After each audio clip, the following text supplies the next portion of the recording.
We have one of the realest one them in here, one of the best candidates that is running for Senate. Greetings. It's a pleasure to be here. Greetings. It's good to see you back up here again. Well, Ninja, I want to first say blessed greetings to all of the listeners, and wanted to highlight. Thank you again, Ninja P, for having me on, and it's been a wonderful journey, and I thank you so much for that introduction. And so, since a lot has happened since I was on, we had some, food sale. We've been, going door to door, really on the grind, really working on to hear the people, to meet the people. So it's been a really wonderful experience. Yeah, I've been seeing that for real.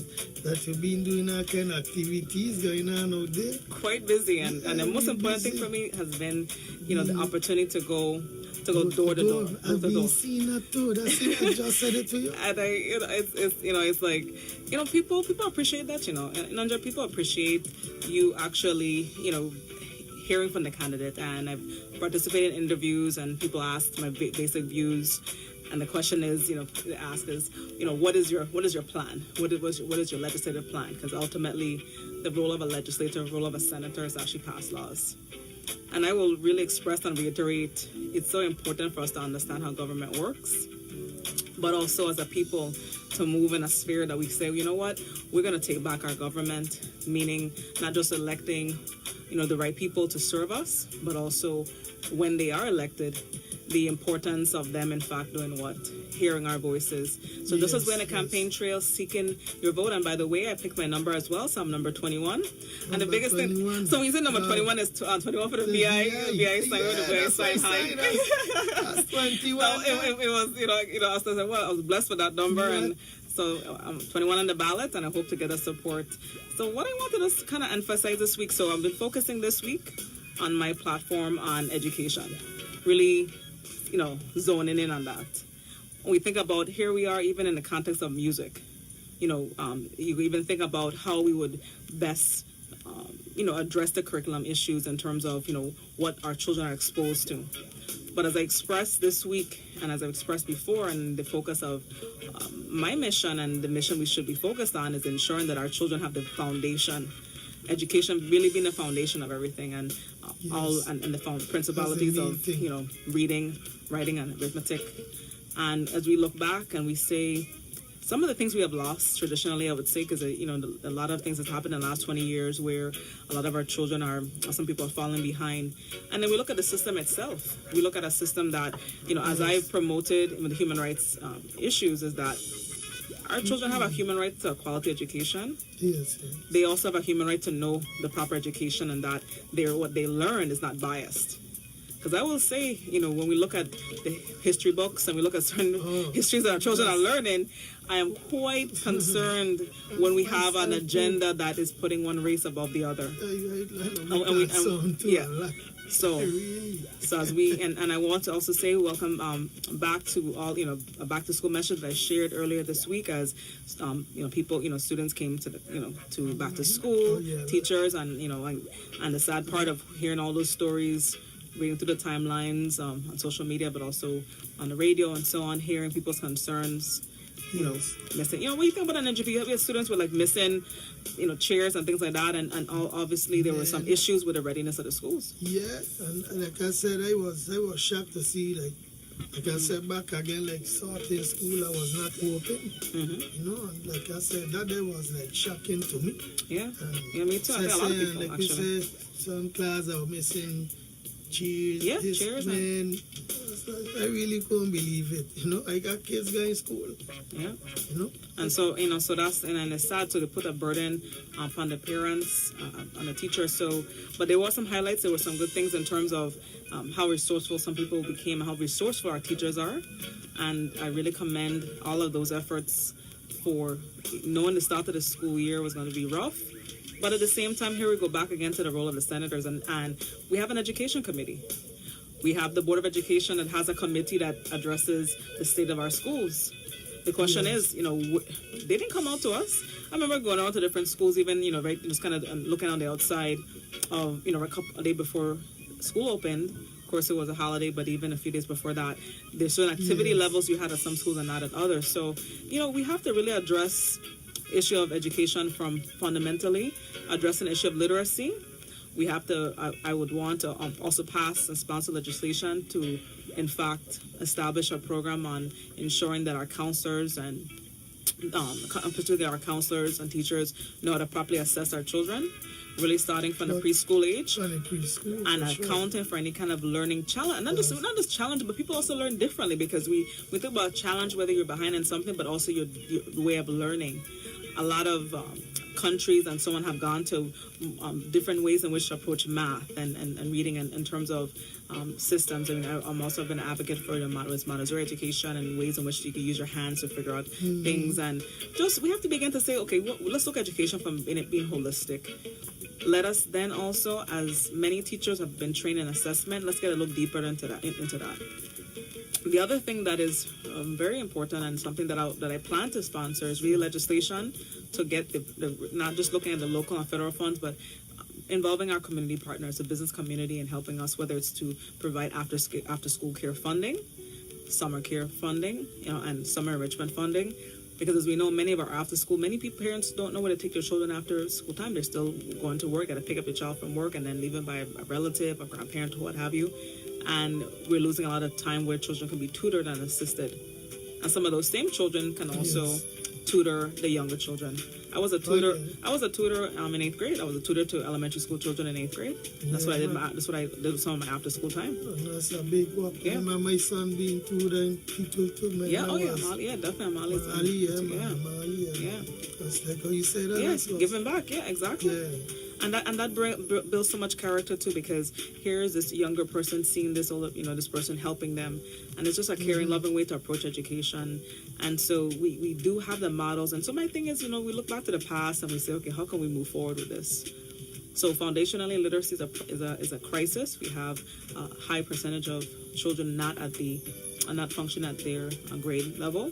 And that continues on into the middle grades and then into high school, where you're not prepared. And then now when we talk about wanting to teach you the proper histories and information, you don't have the fundamental skills in place where to digest the information. Yeah, so it's a multi-level approach. Yeah. I feel to not to get back to that part there when tutoring and so you see, so you say you've been tutoring. And from before, how I talk about my son too. Yeah. I think people like us is important. People are here too, and especially if you're just doing it out of your own pocket, out of your heart, you're doing it too for the people. I think those character, those leadership and those character are very young. I know people are tutoring. People are here just doing it to help others. And I think they should have a place for them to if we need pay us, man, I like me, if I ain't gonna lie, if I be out there, go when I just say, but nobody, I would have, if I seen these kids like that doing it, so big people that don't take me, let me find these people, let me just get a building, put them in here, open, and let me buy some chairs, table, and hold some class, and I gonna just find him to have his class, you know what I mean, and let them bring your kids, and I tell everybody, hey, bring your kids, I gonna pay for, or even if we got to put a little fee that is affordable for everybody to enter, and that way we could take that and fund back to fund another person, it could have been you, Yeah. So, and you're talking about spaces, right? People can open up their spaces. You can provide maybe tax incentives to small business for opening up their space, but also this concept of building. Yeah. The last point I want to make up, I want to sponsor legislation because we need to rebuild many of our schools. Many of our schools need to be rebuilt. Actually, before the storm, they were supposed to be rebuilt. So let's put all the energies in. Let's go to the federal government. Let's EDC companies. We're giving you huge tax breaks. Let's work together to rebuild our schools, because those same workers we want to go to work in these environments. And the teachers, too, we don't want them inside it. Man. This thing about the modulars, we don't have, first of all, there was a lot of concern about when they would be ready. And now the question is, are these going to be, essentially permanent, in the sense that what is the vision for the Department of Education? What's the vision for us, in moving forward with rebuilding our schools? There's no mention of that. And that's where we have to really engage the federal government. We engage them very strongly, of course, to help rebuild even some of our public facilities, which is, I'm hearing that Charles Howard will rebuild and his other rebuilding measures. But our schools should be where, in fact, it should be the center of the community. Those very same schools can turn into community centers at night. I remember growing up, just being able to do all kinds of things, arts. I was in the arts. I was in African dance. I went down. Claudio had a after school program. You had all kind of just a lot of things going, a lot of options for children to express themselves, learn, be ready for the next school day and ready for the next school year. Summer should be really a time when we can help children who fell behind and the children who are going forward, they be prepared for the next grade. So essentially, it's a system in place in which we can come together as a community and work on that. Now, the role of the senator, what is the role of the legislator? Essentially, what I get at is passing legislation. Of course, that's one thing, amending bills. But as a senator, putting yourself out there to establish programs. I find it very, for example, a couple years ago, 2 years ago, we passed a law to require a civics course in school, another curriculum item and I've been surveying different students, and they're telling me, oh, no, I'm not going to get I'm not taking my civics class until 12th grade. That's too late. That's way too late. So to me as a senator, what I would do, take an extended, so you pass a measure, and beyond that you go in and say, okay, let's establish a program now. How do we get with the community and teaching civics, reaching out to nonprofit groups? I have a nonprofit organization, the Virgin Islands Youth Advocacy Coalition, and the purpose of the Youth Coalition that we formed years ago, and it was, and in the beginning was really centered on this concept of civics for young people, but even now extending into the next generation, older folks too, when we talk about the issues surrounding our status and things like that. But more rudimentary is that you can't begin to talk about self-determination if we don't even have the basic understanding of how our government operates. Yeah, we need to so so a lot of times when so as I express to people, and people are like, oh, what are your plans? What's your what you plan to do? And also I want to also highlight something, the concept of being strong in your opinions, and then also this whole issue surrounding being a diplomat and so on, and when it's time to turn on and turn off. It's not about pointing fingers as to who's doing wrong. We had to work a lot better on collaboration. And one I want to highlight too, as a woman running, especially, is that one of our strengths as a woman is, and as women, is to collaborate. So I hope to see a lot more of that. Collaborating with the executive branch, collaborating with your colleagues, compromising and coming to good agreements on behalf of the people. But let's not do so without their consultation. Let us do so, in fact. And then we have some issues as well. I mean, I'm very much attuned to the issue of career technical issues. Which was how the board, the school, how it's a huge problem. I've been this couple. I've been talking for it for a while, but now I'm getting more vocal about it. It's not to shut down these boards. It's like shut them down, shut it down. Do what you got to do. It's not working. So then you basically have to say, you know what, you've had your time. And what I would suggest is that we begin the process of looking at how our board functions, and when they are totally dysfunctional, and they say when they're going rogue, we have to rein them back in and say, hey, let's work together. Not as to take over. Let's work together to say, hey, what is it? What are the challenges? Okay, so vocational school, what is the issue?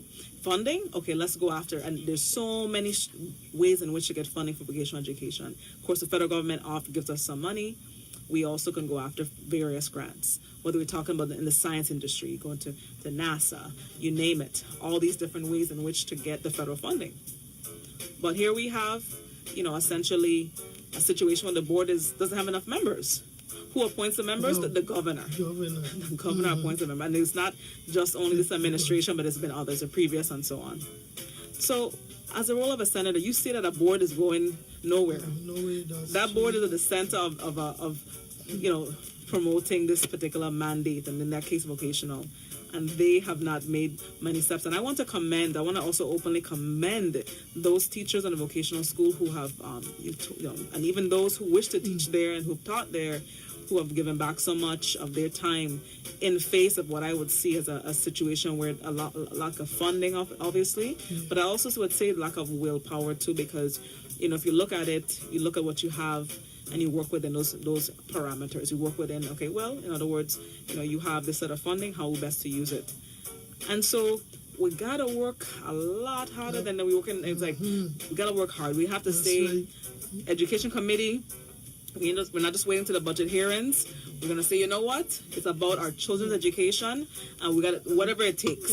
Our children have a human right to education, and a quality one, and I will add one that is not racist. So in other words, our children have to learn a balanced education. The curriculum is critical for their social development, their psychological development. And for the children who need also additional assistance, we talk about the Youth Rehabilitation Center children, the children within the juvenile justice system. We have to, in fact, work closely with the court system, and I intend on sponsoring legislation. That's right. I want to sponsor legislation to overhaul, complete overhaul YRC. We're talking about complete overhaul, working with Human Service and the Department of Education to provide the requisite education for those children, but also the kinds of therapy and support that they need, which the community can in fact offers and is offering right now as well, but can even offer at a higher level. So we have to look at the conditions in which they are in as well. Same thing, they have a building problem, a building crisis. The YRC building obviously is not conducive to the health and well-being of the children, the employees there, and the wider community existing around there. So we gotta change that. We gotta change. We have a problem with like we billing and modeling and maintenance. Like why is it? Why we don't have this problem? I don't know why. That's the question, but I think maintenance is, mitigation of mitigation. So in other words, we're saying, okay, this leak somewhere, we're gonna fix it, we're gonna patch it. We're not going to, okay, what's causing the leak, or what's causing what's bringing in the what's causing the mold? What do we do? What do we need to retrofit? So we let things go and go. One of the things we have to look into, and that's why when you look at the budgeting process and your role as a senator in going over the budget and approving the budget for the government, and is that you look at those issues. What's your maintenance plan? What are the issues? And then if we're now in a case of needing to rebuild, working with our delegates and the governor to go up to DC and advocate for that. And then when we particularly sit down for deals, that we're on we don't give away our assets, and that and one thing I want to highlight, and as we go forward, I'll be highlighting various issues on my platform, just a word on economic development, and really my economic development plan centers on sponsoring legislation to reconfigure the way in which our financial systems are set up. We have a lot of duplication of financial efforts, so to speak.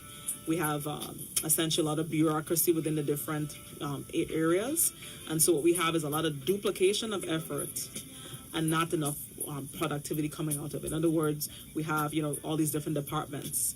Office of Management and Budget, then we have a Department of Finance, and we have Department of Procurement, which has and then we have the Public Finance Authority, which has two other entities associated with them, known as subsidiaries, and those are WICO, West Indian Company, and then the other one is the Virginals Next Generation Network, another subsidiary. Each one having a board. PFA has a board, WICO has a board, all these boards, all having charge of our finances, and of course we know GRS, which we know is in the face of completely, going away, in a sense that, complete meltdown, and our annuity at stake, those active, the retirees, essentially, active members. And then we look at the fact that GRS and the government employee retirement system is critical to our general fund. The same fund we're trying to build up. The same fund where we have a huge deficit, and we're building it at, $200 million a year. So in all of that said, it's a lot of work having to be done. However, we have to do it in a systematic way with the people of the Virgin Islands, understanding that we are critical in terms of the process. We, each one of us. We really critical. Critical. But I say it's all on to who we put in there, who we put it in there, so. Well, I want to just thank you for this opportunity, Ninjah. And it's like, as I think about all the other people stepping forward in different ways, because, not just running for office is important, stepping up and stepping forward to say forward movement, because it's like, this, I mean, I tell people I really spent time studying this government, and it's, we have a generation of crises in different arenas, and it's really reached a point, to a critical to a point where two storms, up on the anniversary for Irma and Maria. I mean, wow, complete devastation in terms of the impact that we still are feeling now, obviously getting close to, a year later on the anniversaries. Yeah. Today, Vitima was testifying before the Senate. And I just want to highlight, too, just to give a bit of information, too, to the listening public also. One of the things that's important to me is attending meetings and listening to what's going on. And I say attending meetings, attending critical. So I attended the last couple of weeks. I've also attended the Poro Board meeting. They talked about the issue of, even excessive sentences and the issues all around criminal justice management. I do intend on one of the areas of, as I focus on crime prevention and also the issues of criminal justice reform, one of the areas is critical to even the education piece for me is in fact addressing the issue of re-entry programming at the jail, at the prison, where that's also an issue, an underfunding of their programs, vocational, otherwise. I will also highlight that in the last couple of weeks, I attended the government employee retirement system, had a pension fund at Carambola with all these folks from all across the United States and organizations that are involved in that. To let the people know, GRS, our local retirement system is no different to many others in terms of the crisis faced nationally, and critically, of course, is the underfunding of the system. I will definitely attest to the fact that my one of the things that I've remained firm on is not adding, because we have had 9 legislative mandates to add to the deficit. They're now going on $4 billion deficit that's been created. And it's through legislation. I know that in fact we can't, and we have to push back against doing that. And so I would be committed to ensuring that we don't add any further debt to it, and looking at various amendments to any of those acts, where in which we created benefit plans that are really pulling us further under. So another time, as we move forward and as you guys listen to my voice, and also encourage you can check out my website. It's GenevieveWhitaker.com. That's GENEVIEVE Whitaker, WHITAKER.com. So GenevieveWhitaker.com is my website. Facebook page is Genevieve Whitaker for Senate, Virgin Islands, U.S. I'll tell you one more time that my website Genevieve Whitaker. Yes, so they can make sure they get it. GeneviveWhitaker.com. GenevieveWhitaker.com. So I want to really, so you can stay in touch with me. We have information on there, my platform. We encourage people to join the campaign. I'm excited for those of us, those of you who have joined in. I really appreciate that. Excited for all the energies around it. Campaign events. We thank you. I also want to thank everybody who was able to attend the food sale. Thank you so much, Ninjah, for promoting it, and all those who came out. So there'll definitely be more. You're welcome. Yep. So, Michelle, what time we have? What time we have? Oh, let me see. Okay, hold on. What time you have now? Well, we got that. One more minute.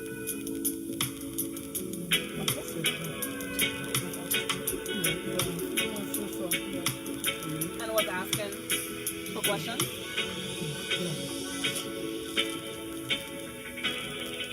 And the reason why I was asking, just as we close out the last few minutes, I wanted to know if anybody had any questions. That's why I was wondering about the time. Any more questions? Yeah, if they have questions, they could call in. Okay, call in. Okay, let me just look. You got the number 909. Any questions you had for me? 999-8961. Okay. Those one in media don't see the number on it up there already posted on your page. Yes. Our pages, you can see them. So any questions you have for me as we close out? Well, for me, I have so much questions, but today's like your day for you to have, open up to the people, and like I said, it's your time. So I won't really say thank you too much questions, because my list is so long. It's a good list, but it's your time and choose a busy day today. So all our listeners out there listening, And you know, we got questions, but we'll save that for next. I know you're gonna be up here again. Definitely. You're gonna be up here again. Definitely. So as you think about any questions you may have, definitely you could always message me. I'm always available. Message me. We could talk further. Also, too, I'm recruiting individuals to join our canvassing committee. So you can reach out to me. To join, and also Troy Johannes, he is campaign manager. You can reach out to either one of us and let us know. We have working on weekly campaign meetings. We also have a really exciting canvassing schedule, so come and join. Also, too, we are also looking to have additional events. So if you're interested in assisting in that, and finally, focus groups. So if you're interested in you're a small business owner, individuals who's interested in business, have business concerns, please consider joining my Economic Development Committee. We also have a committee on education, calling out to all the educators, teachers, parents, anyone passionate about education. And then finally, just not in terms of the three top items, is healthcare. So any healthcare professionals already have started the process of speaking to healthcare professionals, and also one of the things that in sponsoring legislation is that I'm already working with cardiology groups in terms of our critical care doctors to bring them in fact to the Virgin Islands. In addition to, of course, the effort to rebuild it to all the hospitals. So I'm working on behalf of the people, working hard because I'm I do. I mean, I've had some sleepless nights. I'll be honest with you. I mean, and it's sleepless nights. It's not sleepless like I'm thinking about too much. I'm sleeping and I'm working. It's like working nights. I call them. And they're not really sleep. They're working hard, working nights, and the next thing it's 4 day morning. But definitely thank you so much. Walking your dreams a lot. Caffeine in your dreams. I tell you, Ethan, we sleep this, and the key thing is also health. And as I close out with a point about healthcare, health is so important. Yes. I attest my strength to a good healthcare regimen and definitely a healthy mind, body, and spirit. So, well, thank you so much for this opportunity. I guess I'm closing out now. Time flies. Time flies, but we'll be seeing you soon again. Definitely. So once again, as we say, follow the VI sign. Remember me by the VI sign 21. 21 and the ballot. Make sure. Follow the VI sign. Thank you. Vote for Miss Whitaker. Thank you. And thank you to everybody who joined on the live. Thank you so much. Okay, make sure stay in and keep it. And don't lock that dial. All right, we're going into some commercial breaks and we'll be right back. Anita, I love you so.